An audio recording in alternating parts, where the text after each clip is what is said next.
Assalamualaikum warahmatullahi wabarakatuh. Halo sahabat Aksara. Lama nih nggak menyapa. Semoga kita semua dalam keadaan baik ya. Sahabat Aksara, bulan Ramadan merupakan bulan yang paling ditunggu-tunggu oleh umat muslim di seluruh dunia. Pasalnya, bulan ke-9 dari kalender Hijriah tersebut menyimpan berbagai makna penting dalam ajaran Islam. Salah satunya adalah sebagai bulan diturunkannya kitab suci Al-Quran dan bulan penuh berkah serta ampunan. Selama bulan Ramadan berlangsung, seluruh umat muslim diwajibkan untuk menjalankan ibadah puasa selama 30 hari dan merayakan kemenangannya pada perayaan Idul Fitri yang jatuh pada tanggal 1 Syawal dalam kalender Hijriah. Di berbagai daerah di Indonesia, Ramadan disambut dengan berbagai aktivitas. Kegiatan-kegiatan ini menjadi tradisi turun-temurun yang masih dilakukan hingga sekarang.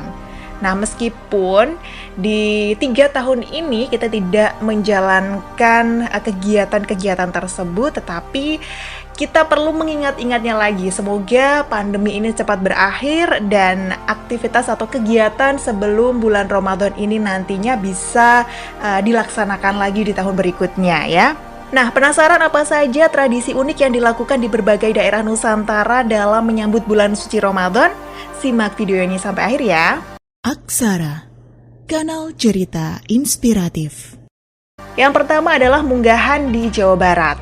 Tradisi unik yang dilakukan oleh masyarakat di daerah Jawa Barat ini berasal dari bahasa Sunda yang berarti sampai ke. Masyarakat Jawa Barat memaknai tradisi munggahan sebagai sampainya mereka di bulan Ramadan. Oleh karena itu, munggahan kerap dilakukan pada akhir bulan Sya'ban atau beberapa hari sebelum memasuki bulan Ramadan.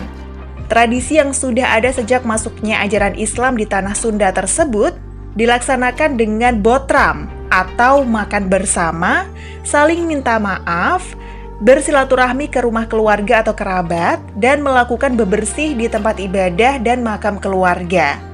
Munggahan dilakukan sebagai wujud rasa syukur kepada Allah, serta untuk upaya membersihkan diri dari hal-hal buruk sebelum memasuki bulan suci Ramadan. Yang kedua ada dari Betawi, yaitu nyorok.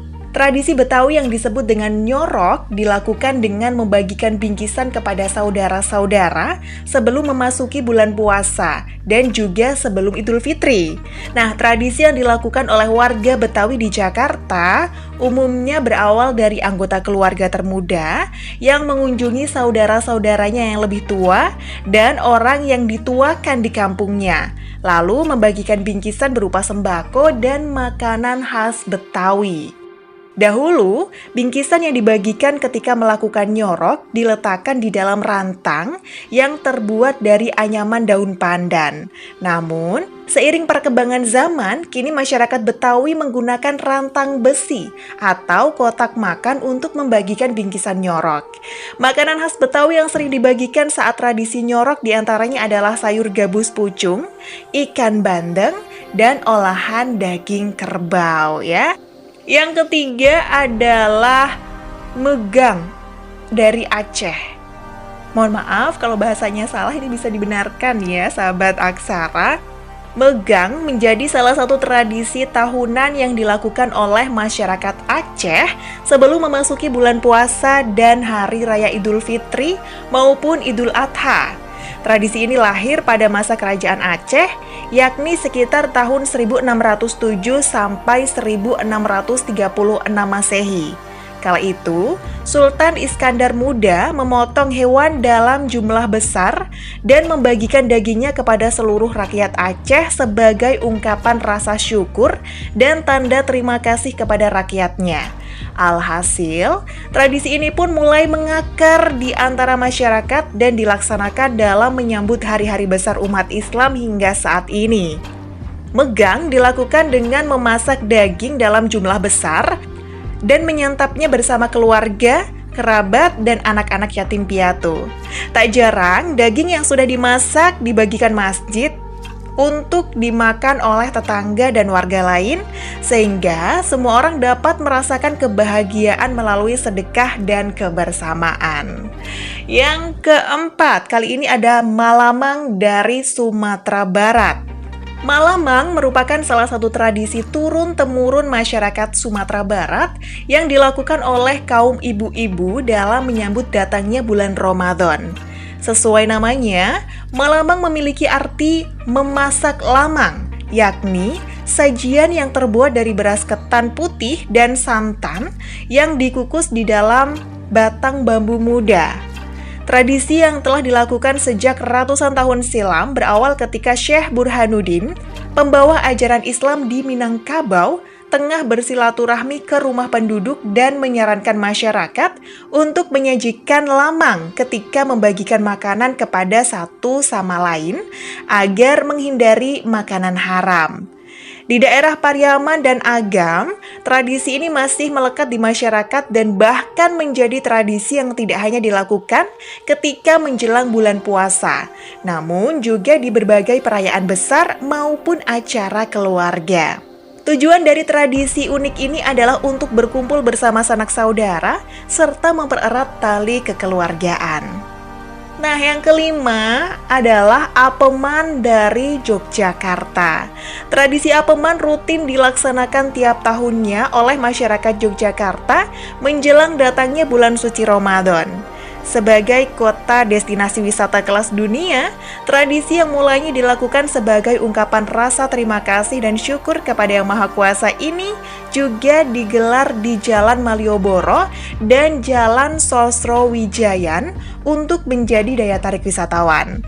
Tradisi ini dilakukan dengan membuat ratusan kue apem secara tradisional oleh anggota keluarga Keraton Yogyakarta Hadiningrat, yang dimulai dari proses ngebluk jeladren atau membuat adonan, kemudian dilanjutkan dengan proses ngapem atau memasak apem.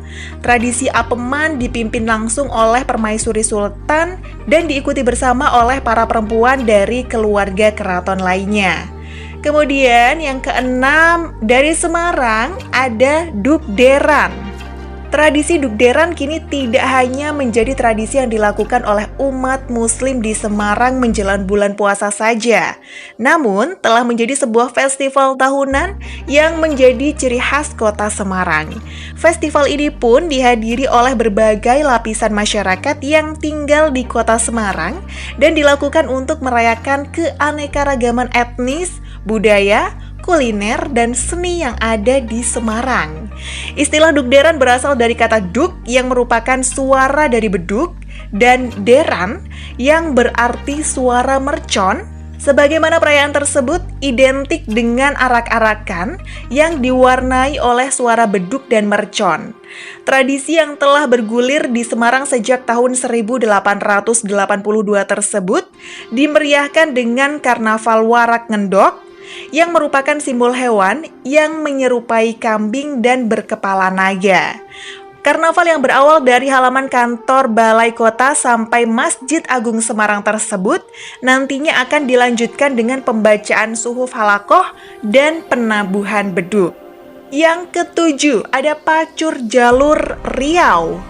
Pacur Jalur merupakan salah satu tradisi unik yang digelar oleh masyarakat di Kabupaten Kuantan Singingi, Riau menjelang bulan Ramadan dengan perayaan serupa pesta rakyat. Tradisi ini sendiri dilakukan dalam bentuk perlombaan mendayung perahu yang terbuat dari kayu pohon. Istilah pacu jalur sendiri datang dari kata jalur yang berarti perahu dalam bahasa penduduk setempat. Tradisi ini dilakukan tiap tahunnya di Sungai Batang Kuantan yang telah digunakan sebagai jalur pelayaran sejak abad ke-17. Perlombaan yang selalu digelar dengan sangat meriah ini dipercaya sebagai puncak dari seluruh kegiatan, upaya, dan keringat yang dikerahkan oleh penduduk setempat dan dilakukan sebagai penghibur dari rutinitas sehari-hari sebelum memasuki bulan Ramadan. Yang kedelapan ada Balimau Minangkabau. Balimau adalah tradisi unik yang telah diwariskan secara turun-temurun oleh masyarakat Minangkabau, yakni melakukan pemandian dengan jeruk nipis, untuk membersihkan diri secara lahir batin sebelum memasuki bulan suci. Nah, tradisi ini dilakukan 1 atau 2 hari sebelum memasuki bulan Ramadan dan dilaksanakan di kawasan yang dialiri oleh sungai ataupun memiliki tempat pemandian ya. Selanjutnya yang ke-9 ada nyadran dari Jawa Tengah. Nyadran merupakan tradisi yang penting bagi masyarakat Jawa Tengah. Pasalnya, tradisi ini dijadikan momentum untuk menghormati leluhur dan ungkapan rasa syukur pada Sang Pencipta. Tradisi yang dilakukan dengan serangkaian kegiatan, dari mulai membersihkan makam keluarga, membawa sadranan atau makanan hasil bumi, lalu makan bersama kenduri. Ini diadakan 1 bulan sebelum dimulainya puasa. Nyadran kerap kali dilaksanakan oleh masyarakat Jawa Tengah yang berada di daerah Magelang, Temanggung, dan Kendal. Yang unik dari tradisi ini adalah acara makan bersama kenduri yang dilakukan bersama-sama dengan hidangan hasil tani dan ternak warga serta disajikan di atas daun pisang. Tradisi nyadran dipercaya oleh masyarakat sebagai ritual pembersihan diri menjelang bulan suci serta bentuk bakti kepada anggota keluarga yang telah meninggal dengan memanjatkan doa dan membersihkan makam. Yang ke-10 dari Jawa Timur ada megengan. Nama megengan memiliki arti menahan, yang dimaknai oleh warga Jawa Timur sebagai tradisi untuk menahan hawa nafsu sebagai persiapan menjelang bulan Ramadan. Tradisi ini sendiri umumnya ditandai dengan selamatan yang diadakan di masjid maupun musola dan dihadiri oleh warga di sekitarnya. Dalam megengan, seorang ustadz akan memimpin doa untuk memohon keselamatan dan kekuatan dalam menjalankan ibadah puasa. Ketika megengan, warga yang hadir ke selamatan akan membawa nasi yang kerap disebut sego berkat, yang berisi sayur, lauk pauk, dan kue khas Jawa Timur. Setelah pembacaan doa, setiap orang yang hadir dapat mengambil sego berkat milik siapa saja dan menyantapnya. Tradisi ini pun dipercaya membawa nilai-nilai kebaikan seperti membawa rezeki, menanamkan sifat ikhlas, dan memupuk kebersamaan antar sesama umat muslim. Kemudian yang ke-11, ziarah kubro di Palembang. Tradisi ziarah kubro menjadi agenda tahunan bagi masyarakat muslim Palembang yang tinggal di sepanjang Sungai Musi, khususnya bagi komunitas Arab di sekitarnya. Tradisi yang diartikan sebagai ziarah kubur tersebut merupakan kegiatan mengunjungi makam para ulama dan pendiri Kesultanan Palembang Darussalam atau Waliullah secara massal. Meski dilaksanakan secara massal, tradisi ini hanya dikhususkan bagi kaum laki-laki. Kegiatan ziarah ini biasanya diisi dengan para peziarah yang mengenakan pakaian serba putih dan melakukan pawai menuju sejumlah titik ziarah di Palembang. Tradisi ini pun berlangsung selama 3 hari berturut-turut dan kerap kali diikuti oleh peziarah yang datang dari kota-kota lain seperti Aceh, Jambi, Jakarta, dan kota-kota Jawa Timur. Momen ini juga digunakan sebagai waktu bagi peziarah untuk melakukan silaturahmi dengan sanak saudara dan sesama umat muslim. Yang ke-12 ada padusan dari Boyolali. Tradisi padusan sudah ada di Boyolali sejak zaman Wali Songo dan telah dilakukan secara turun-temurun untuk membersihkan diri dalam menyambut datangnya bulan penuh berkah.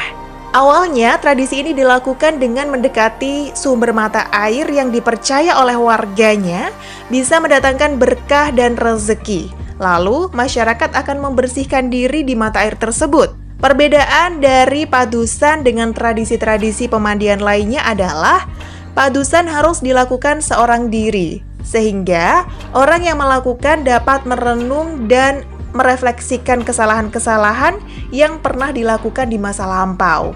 Dengan ini, masyarakat Boyolali percaya dapat memasuki bulan Ramadan dengan niat yang lurus dan jiwa yang bersih. Selanjutnya yang ke-13, dari Kudus ada kirap dandangan. Kirap dandangan merupakan kirap festival yang dilakukan oleh masyarakat Kudus untuk menandai dimulainya ibadah puasa. Istilah dandangan diambil dari lantunan suara beduk masjid yang ditabuh ketika memasuki awal bulan Ramadan. Awalnya, tradisi ini dilakukan oleh para santri yang menunggu pengumuman puasa oleh Sunan Kudus di Masjid Menara Kudus. Kesempatan tersebut pun akhirnya dimanfaatkan oleh para pedagang untuk ikut berjualan di sekitar masjid. Sehingga kini kirap pun dijadikan momen warga untuk berkumpul sebelum memasuki bulan puasa.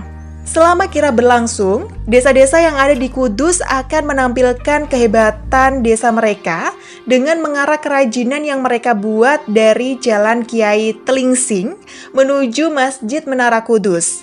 Puncak dari tradisi kirap dandangan adalah pementasan teatrikal sejarah perayaan dandangan yang diisi oleh warga Kudus. Nah, itu tadi tradisi menjelang Ramadan di beberapa daerah di Indonesia, sahabat Aksara. Mungkin ada yang ketinggalan? Nah, bisa share di kolom komentar ya. Jangan lupa untuk selalu dukung channel Aksara dengan subscribe. Klik juga tombol like kalau kamu suka dengan video ini. Klik tombol lonceng agar selalu dapat notifikasi kalau Aksara upload video baru. Jangan lupa juga untuk share video ini, siapa tahu bermanfaat ya. Terima kasih untuk yang sudah menyimak video ini sampai akhir. Sampai jumpa di video berikutnya. Wassalamualaikum warahmatullahi wabarakatuh. Selamat berpuasa.